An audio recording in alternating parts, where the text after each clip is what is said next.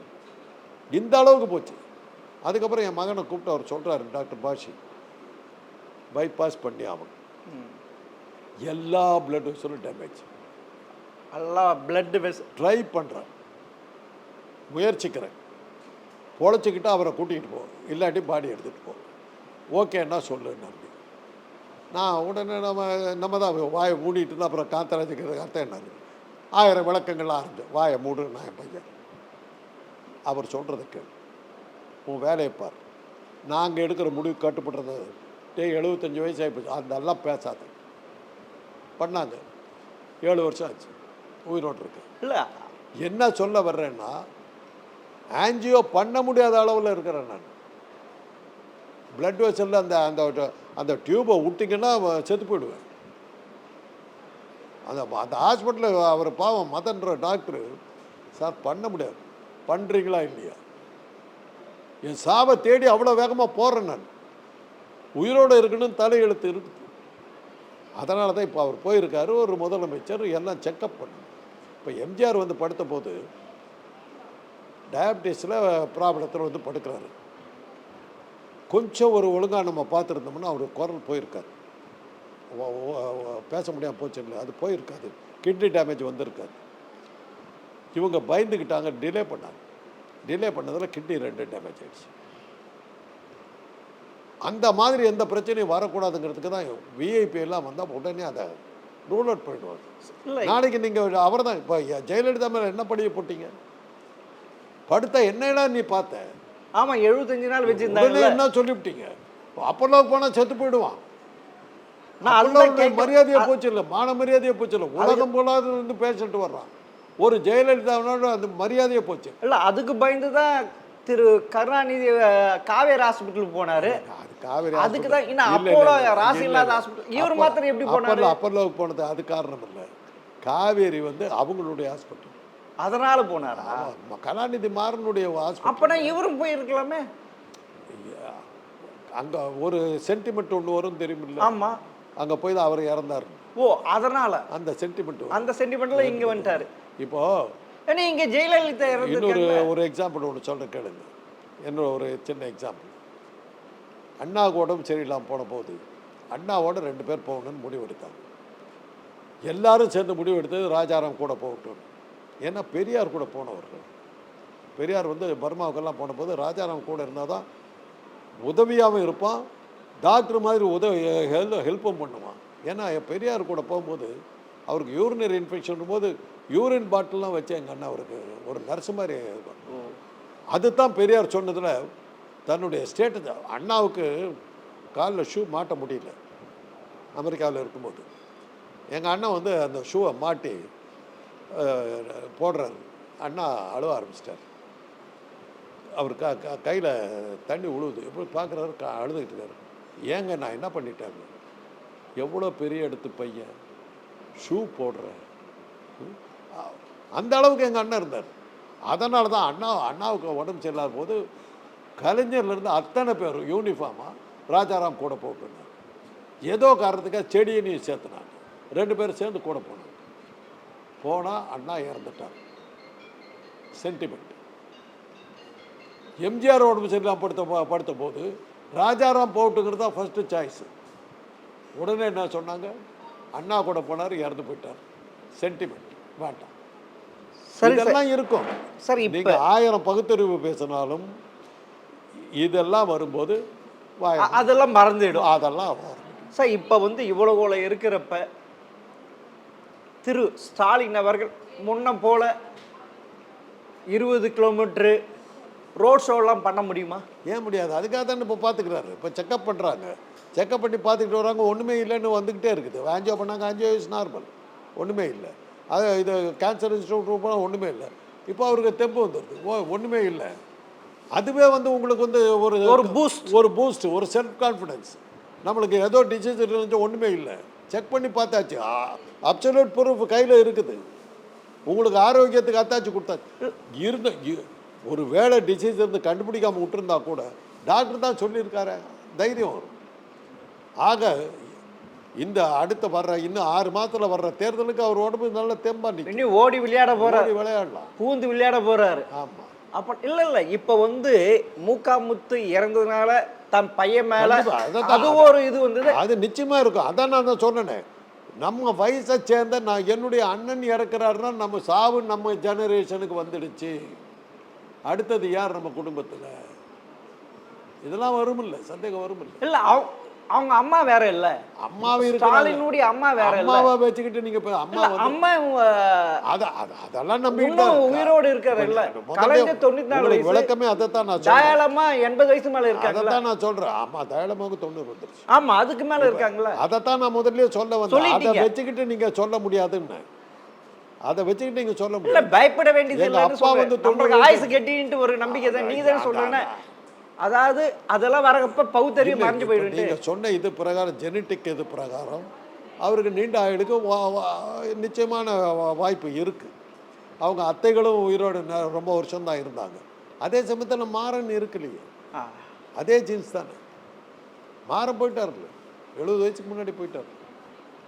வரலையே, முத்து இருக்குல்லையே. சார் இப்போ வந்து எடப்பாடிக்கு கூடுற கூட்டம் பார்த்துட்டு இவருக்கு இன்னும் பயம் ஆகி போச்சா? நம்ம அடுத்த எலெக்ஷனில் தோத்து போயிடுமோ? இருக்கலாம். இல்லை, நீங்கள் சொன்னீங்கல்ல, சில இதெல்லாம் கண்ணு மறைச்சிடும், எவ்வளோ பகுத்தறிவாதி இருந்த. ஏன்னா 52 வருஷத்தில் திமுக அடுத்து வந்தது இல்லை, ஜெயிச்சு அடுத்தது. அதே மாதிரி நிலைமைக்கு வந்துருமோ நாமோன்ட்டு அப்படி பயந்துட்டாரா?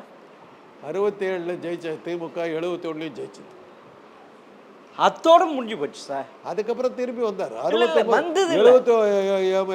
வந்து சேர்ந்துட்டார் திருப்பி. இல்லை வந்தது. நான் என்ன தெரியுமா சொல்றேன், ஒரு வாட்டி ஆட்சி அமைச்சு அடுத்த வாட்டி தொடர்ந்தது கிடையாது. அவர் சட்டமன்ற தேர்தலில் தாங்க தோத்தார். ஆமா, அதுதான் சட்டமன்ற தேர்தல். நாடாளுமன்றத்தில் எம்ஜிஆர் கலைஞர் தானே பதவியில் இருந்தார். ஆமா, எம்ஜிஆர் இங்கே உட்காந்துருந்தாரு, சென்ட்ரல் அவங்க தானே உட்காந்துருந்தாங்க. சார் நீங்க ஒவ்வொரு முனிசிபல் தேர்தல், உள்ளாட்சி தேர்தல் அத்தனை திமுக தானே ஜெயிச்சு. சார் இப்போ வந்து எம்ஜிஆர் ஜெயிச்சது வெறும் ஒரே ஒரு இடம் தான், சட்டமன்ற தேர்தல் தவிர எங்கேயுமே அவர் ஜெயிக்கல. அது தொடர்ந்து அவர் மற்ற எல்லாத்தையும் தோல்வி தான் சந்திச்சார். இப்ப வந்து ஒவ்வொரு இடைத்தேர்தலும் தோல்வி தான் சந்திச்சார். சட்டமன்ற தேர்தலில் மாத்திரம் தப்பிச்சார். ஒவ்வொரு தடவை எப்படி உடம்பு சரியில்லாமல் ஆக்சிடென்ட் ஆகி ஏதோ ஆகி இப்படி தான் தப்பிச்சார். அவர் வந்து நார்மலாக இருந்த ஒரு ஜெயிச்சதே கிடையாது. ஏன்னா இப்போ வந்து திமுகவில் நடக்கிற கூத்துனால அவர் இன்னும் பாதிக்கப்படலாம். கண்டிப்பாக இருக்கும். ஏன்னா உள்ளாட்சியில் இருக்கிறவங்கெல்லாம் பயங்கரமான கரப்ஷன். இதெல்லாம் மதுரையில் பார்த்தீங்கன்னா 200 கோடி ரூபாய் கரப்ஷன். அதில் 5 பேர் கைது பண்ணியிருக்க, சிவகங்கை, திருநெல்வேலி, இப்படி பல உட்கட்சியில் இவ்வளோ பிரச்சனை இருக்குது. அப்படி இருக்கு, இதெல்லாம் தாங்க முடியுமா? இன்னொரு பக்கம் கூட்டணி பயங்கரமாக இழுத்துட்டு இருக்காங்க. அது இப்போ எடப்பாடி அப்படி தலை சாஞ்சிட்டு வந்து இப்போ எழுந்து குளுக்கோஸ் போட்டு இது ஆகிட்டாரு, அப்படி தெம்பு வந்துட்டு பட்டை கலப்புறா. இதெல்லாம் பார்க்குறப்ப ஸ்டாலின் பயந்துட்டு இருப்பார்ல, அதனால இது வந்து இருக்குமோ? இருக்கலாம். ஏன்னா ஒரு பக்கம் இருக்கலாம், எடப்பாடி வெற்றி அடைஞ்சிடுவார், அப்சல்யூட் மெஜாரிட்டியில் வந்துடுவார். அவருக்கே தெரியாத விஷயத்த நீங்கள் சொல்கிறீங்க, நான் என்ன பண்ணுவேன்? இல்லை சார், அதெல்லாம் சேர்ந்து இப்படி ஒரு இது வந்துருச்சு. நம்ம இனி வந்து அவருடைய பயணம் இனி அப்படியெல்லாம் சொன்னாதாங்க எதிர்கட்சி அப்படி தான் சொல்லணும். என்னை கண்டு பயந்துட்டேன்னு தான் சொல்லணும். இல்லை, அப்படி தான் பேசணும், அப்படி தான் பேசணும். இல்லை, இது அதாவது ஒரு விஷயம் சொல்கிறேங்களுக்கு, எதிரியை குறைச்சி மதிப்பிட்டீங்கன்னா நீங்கள் தப்பு. அரசியல்லையும் சரி, எதுலேயுமே சரி, எதிரியை வந்து என்னை விட பலசாலி நினைச்சா தான் நீங்கள் வெற்றி அடைய முடியும். அதுக்கு தகுந்த அளவுக்கு உங்களை தெம்பாக வரணும். யாரையுமே மட்டமாக எடை போடக்கூடாது. என்ன ஆகுன்னு தெரியாது. அண்ணாமா அப்படி தாங்க காமராஜர் எடை போட்டார். ஒன்றுத்துக்கு இல்லை, காலி ஆகிடுவான் அப்படின்னு தான் நினச்சார். 62 தோக்கடிச்சா எங்கே வரப்போகிறாருன்னு நினச்சார். 67 அவர் தோத்தார்.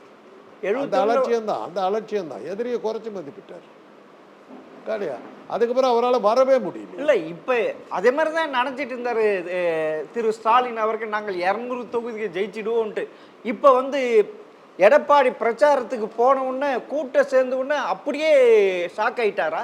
அதாவது கரண்ட் ஷாக் அடிக்கிற மாதிரி ஆயிட்டாரா? அதான் இருக்கலாம். நீங்கள் தான் ஏற்கனவே ஒருத்தர் இது பண்ணீங்களே, உலக மகா தலைவர் ஒருத்தர் விஜய். அது வேற இருக்கு, அது வேற இருக்கு. அதை விட்டுட்டீங்களா? ஆமா, அது அதை பார்த்து வேற போய்த்துக்கிட்டார். ஆமா, அதை பார்த்துட்டு ஏன்னா ரோட் அப்புறம் 3வது பெரிய கட்சி இருக்குது இந்தியா தமிழ்நாட்டில். டெபாசிட்டை கூட மக்களுக்காக திருப்பி கொடுக்கணும் சார். அப்படி இல்லை சார், அவர் சீமான் கட்சி. அது இல்லை, இப்போ எல்லாம் இருக்காது. இல்லை இல்லை, விஜய் வந்து ஒரு என்டிஆர் கேஜ்ரிவால் மாதிரி கட்சி ஆரம்பிச்சு 6 மாசத்துல ஆட்சி பிடிச்சாங்கல்ல, அதே மாதிரி அவங்களும் ஆட்சி பிடிக்கலாம்ல விஜய். சரி, அதே மாதிரி வச்சுக்கிட்டு போங்க. இன்னைக்கு ஒன்றும் ஏதாவது ஒரு 4 நிமிஷமாவது பேச சொல்லுங்க, இருக்கட்டும். விஜய் வந்துடுவார், கணக்கு போட்டு சொல்லிக்கிட்டு போங்க. இப்படியெல்லாம் ஏற்றி விட்டா தானே விஜய் கவுத்த முடியும். நினப்பு தான் பொழப்ப கிடக்குதுன்னாங்க, வேற என்ன.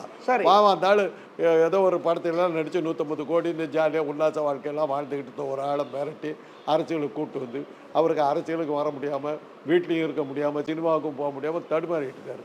இன்றைக்கி நான் கேள்விப்பட்ட அளவில் அவர் திருப்பி சினிமாவுக்கு வந்து கதையெல்லாம் கேட்டுக்கிட்டு நடிக்கிறதுக்கு ரெடி ஆகிட்டு இருக்காருன்றதான் இன்றைக்கி வந்துருக்கிற தகவல் அவரை பற்றி. இப்போ நான் கேட்குறது, இப்போ வந்து ஸ்டாலின் அவர்களுக்கு திரு உதயநிதி கட்டாயம் சப்போர்ட் பண்ணி ஆகணும் இல்லை? ஏன்னா இவ்வளோ டயர்ட் ஆயிடுச்சு, இதெல்லாம் ரெஸ்ட் எடுக்க சொல்கிறாங்க. அப்படி இல்லைன்னா அவரும் நிர்வாகத்தை கவனிக்கணும் இல்லை? அது அவங்க கட்சி முடிவு எடுக்கணும். இப்போ நிர்வாகத்தை கவனிக்கிறது இல்லை சார். அடுத்த தேர்தலில் ஜெயிக்கணுன்ட்டு தான் ஓடிட்டு இருக்காங்கல்ல. காலையில் 2 அதிகாரிகள் வந்தாங்க என்னை பார்க்குறது. ஒரு புகையிலை விழிப்புணர்வு சம்மந்தமான சில விஷயங்கள்லாம் பேசுறதுக்கு வந்தாங்க. நான் சொன்னேன், எனக்கு இன்றைக்கி வந்தீங்கன்னா நான் இல்லை சார், உங்களோட ஸ்டாலின் திட்டத்தை வந்து நாங்கள் 2 மாதம் நடத்த வேண்டியது, நாங்கள் அதில் பிஸியாக இருப்போம், இப்போ வந்து உங்களை பார்க்க முடியாது, அதை முடிச்சுட்டு வந்து பார்க்குறோன்னு போயிருக்காங்க. வேலை நடந்துக்கிட்டு இருக்குதுங்க. ஏன்னா அதிகாரிகள் வந்து பார்க்க மாட்டேங்கிறாங்க. ஹாஸ்பிட்டலில் தான் அவர் இருக்கார். உங்களோட ஸ்டாலின்ற திட்டத்தை இப்போ இது பண்ணுறதுக்கு 2 மாதம் எங்கே தலைக்க இது பண்ண முடியாது, நாங்கள் பிஸியாக இருப்போம், எங்களை வந்து பார்க்காதீங்கன்ட்டு போனாங்க. இப்போ ஒரு அரை மணி நேரத்துக்கு இல்லை. இப்போ உங்களோட அதாவது இப்போ உங்கள் சொல்கிறீங்களே அவர் ஒரு வேலையும் செய்யலைன்னு, இதை வந்து உங்கள் டிவியில் சொல்கிறேன், இந்த நீங்கள் போடுவீங்களோ போட மாட்டீங்களா, அது வேறு விஷயம், மறைக்கலாம். ஏன்னா நீங்கள் வந்து ஆன்டி டிஎம்கே இருக்கிறது. நாங்கள் நியூட்ரல், நீங்கள் எது சொல்லணும்னா சொல்லுங்கள். இதுதான் செய்தி. இன்றைக்கி வந்து 2 அதிகாரிகள் தான் எல்லோரும் தான் உட்காந்துருக்கோம். 2 மாதம் எங்களால் ஒன்றும் பண்ண முடியாது, உங்களோட ஸ்டாலின் திட்டத்தை நாங்கள் வந்து சீரியஸாக நிறைவேற்றத்துக்கு உத்தரவு போட்டிருக்காரு, எங்களை வாட்ச் பண்ணுறாங்க, நாங்கள் போயிட்டுருக்கோங்கிறாங்க. ஒரு வேலையும் நடக்கலை, நீங்கள் சொல்லிக்கிட்டு இருக்கிறீங்க.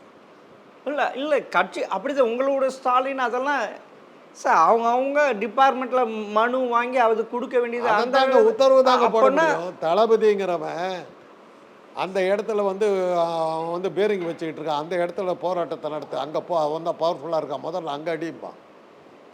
ஸ்ட்ராட்டஜி ஒர்க் அவுட் பண்ணுறது தான் தளபதி. செகண்ட் வேர்ல்டு வாரில்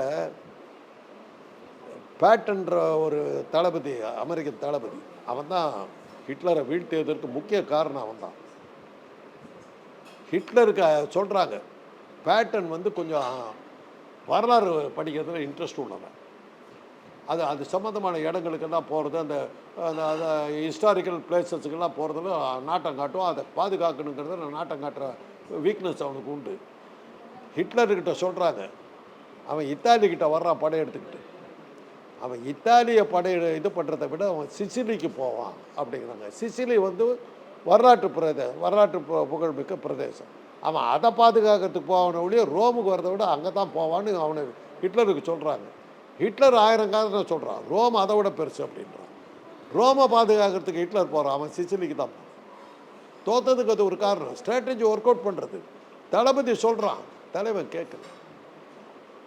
இதெல்லாம் வந்து இப்போ வந்து அரசியலில் என்னன்னா, மந்திரிகள் என்ன சொல்கிறோம், இதை பாருப்பா, இங்கே ஒரு பெரிய பள்ளம் இருக்குது, அது ஏரியா மாற்ற முடியுமா அப்படின்னு அதிகாரிகிட்ட கேட்போம்.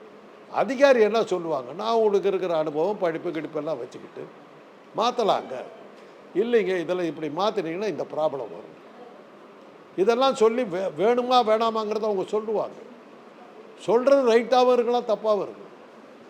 காங்கிரஸ் தோற்றதுக்கு என்ன காரணம், 67ல் டிஸ்ட்ரிபியூஷன் சிஸ்டம், அரிசி பப்ளிக் டிஸ்ட்ரிபியூஷன் சிஸ்டம் அப்சல்யூட்டாக காலவரி விட்டாங்க. ஒரு படிக்கு ஒரு ரூபாய்க்கு 3 படி அரிசி. அது அண்ணா அதை வச்சு தான் அண்ணா அந்த அதை இதை வச்சு தான் சொன்னார். ஜெயிச்சாரு. ஏன் சொன்னாருன்னா, காங்கிரஸ் தோத்ததுக்கு முக்கிய காரணம்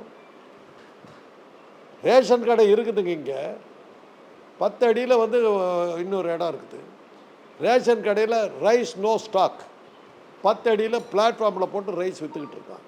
ஃபோட்டோ எடுத்து போடுறாங்க, பிளாக்ல ஓப்பனாக விற்கிறாங்க. அரிசி நோ ஸ்டாக்கு ரேஷன் கடையில், ரேஷன் கடையில், அரசாங்கத்து கடையில் பக்கத்தில் குவியலாக கூச்சிட்டு விற்றுக்கிட்டு இருக்காங்க. மெயில் பத்திரிகையில் ஃபோட்டோ போட்டோம். இந்த சிறு அட்மினிஸ்ட்ரேஷன் எல்லாம் கவனிக்காமல் இருக்கிறதுனால தான் காங்கிரஸ் தோத்துச்சு. ஸோ அதே மாதிரி தானே இப்போ இருக்கிற ஸ்டாலினுடைய ஆட்சியில் தன்னுடைய அரசாங்கத்தில் இருக்குள்ள டிபார்ட்மெண்ட் எல்லாம் சரியாக கவனிக்காமல் போனதுன்னா இப்போ உங்களுடன் ஸ்டாலின் வீடு தேடி வரும் அரசுன்ட்டு அப்படின்ட்டு கொண்டு வந்திருக்காரு.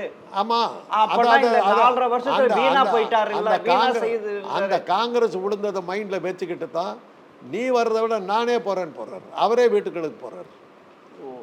அவரே வீடுகளுக்கு போகிறார். இது இன்னைக்கு வந்து காங்கிரஸ் அன்னைக்கு 67 விழுந்த காங்கிரஸ் எந்திரிக்கலையே. ஓ, அதுதான் இப்போ ஞானோதயம் பிறந்திருக்கு. 4 வருஷமா இல்லாத ஞானோதயம் இப்போ பிறந்திருக்கு. இதெல்லாம் அனுபவம். இப்போ என்ன எடுத்துங்க, அதிகாரிகளுக்கெல்லாம் வேலை பார்த்தேன். நான் டாக்டர், அதிகாரிகள்கிட்ட இருக்க வேண்டிய அவசியமே கிடையாது. எங்கள் தலையெடுத்து நான் ஒரு இதில் இடத்த சொல்ல விரும்பலை. அந்த அந்த துறையில் வெளிநாட்டு பயணமும் பத்திரிகை விளம்பரமும் அதிகம். அந்த துறையில் எய்ட்ஸ் ஆமாம், எய்ட்ஸ் கண்ட்ரோல். ஆமாம், அப்போ பெருசு அதிகார வர்க்கம் சும்மா இருக்குமா? கண் அப்படியே டாக்டருங்களாம் வெளிநாட்டுக்கு போவோம் விடாது. இந்தியாவிலேயே எய்ட்ஸ் கட்டுப்பாட்டுக்கு அதிகார வர்க்கம் வந்து உக்காந்தது தமிழ்நாட்டில் மாத்திரமே. இந்தியா முழுக்க டாக்டர்கிட்ட இருக்கு. சென்ட்ரல் கவர்மெண்ட்டு கேட்குறான், ஏன்னா டாக்டர் பார்க்குற விஷயத்தில் ஒரு ஐஏஎஸ் அதிகாரி ஏன் போட்டது? இன்ஃப்ளூயன்ஸ் பண்ணி வாங்கிட்டோம், உக்காந்துட்டேன். அப்புறம் அந்த மாதிரி தெரிஞ்சுது, இன்டர்வியூர் பண்ணுறாங்கன்னு தெரிஞ்சுது. என் மூலமாக தான் தெரிஞ்சுது. ஏன்னா எனக்கு நடந்த சில விஷயங்கள் அந்த அம்மாவுக்கு போய் சேர்ந்தது. காந்தராஜ் அவங்க யூஸ் பண்ணுறதே இல்லை போட்டிருக்கேன்னு கேட்டிருக்காரு. அதுக்கப்புறம் தான் அந்த அம்மா, பட் லேட்டு ரொம்ப லேட்டு. மந்திரிகளால் என்ன பண்ண முடியும்? அவங்கக்கிட்ட பட்ட அவஸ்தை இப்படி தான் அவஸ்தைப்பட்டோன்னு கிடையாது. சிக்கல் ஒருமா காண போயிடுவானுங்க. ஃபாரின் ட்ரிப்பு, டோக்கியோவில் ஒரு கான்ஃபரன்ஸுங்க, செக்ஷுவலி டிரான்ஸ்மிட்டட் டிசீஸ் கான்ஃபரன்ஸ். நான் அதனுடைய சீஃப். எனக்கு இன்விடேஷன் வருது. அவரை அனுப்ப வேணாம், அதிகார வர்க்கம் முடிவெடுக்குது. அவங்க அனுமதி இல்லாமல் நான் போக முடியாது. என்ன சொல்கிறாங்க, காரணம் என்ன தெரியுமா? காந்தராஜ் நிறையா ஃபாரின் கண்ட்ரி பார்த்துருக்காரு. கான்ஃபரன்ஸுக்கு போகிறேன், இவன் சுற்றுலான்னு நினச்சிக்கிறான். காந்தராஜ் நிறையா ஃபாரின் கண்ட்ரி பார்த்துருக்காரு. கான்ஃபரன்ஸுக்கு அதுக்கு என்ன சொல்ல, நீ நிறையா ஃபாரின்லாம் போயிருக்குது சார். நான் போகிறது கான்ஃபரன்ஸுக்கு போகிறேன் சார், டோக்கியோ பார்க்கறதுக்கு போகிறேன். ஒரு ஐஏஎஸ் அதிகாரி தான் அனுப்புறதுக்கு இது பண்ணாங்க. அவன் ரிஜெக்ட் பண்ணிட்டான். அவன் அந்த கான்ஃபரன்ஸ்காரன் வந்து எனக்கு ஃபோன் போட்டு கேட்குறான், இந்த ஐஏஎஸ்னா என்னன்னு கேட்டான். அது எங்கள் ஊரில் ஒரு சிஸ்டம், அது உலகத்துலேயே எங்கேயும் இல்லாத சிஸ்டம். அது தெரியுமா உங்களுக்கு? இந்தியா உள்ள தான் நீங்கள் டைரெக்டாக வந்து ஸ்கூல் முடிச்சுட்டு பிஏ பிஹெச் முடிச்சுட்டு ஒரு ஐஏஎஸ் முடிச்சுட்டுங்கன்னா 10-20 வருஷமாக இருக்கிற ஆஃபீஸருக்கு மேலே வந்து உட்காந்துக்கலாம். அந்த சீனியர் ஆஃபீஸரை ஒரு 20 வருஷமாக வேலை பார்த்த ஒரு சீனியர் ஆஃபீஸருக்கு மேலே நேற்று படித்து இப்போ இந்த டைட்டில் வாங்கிட்டு வந்தால் வந்து பெரிய ஆஃபீஸராக உட்காந்துட்டு உத்தரவு போட்டுக்கிட்டு.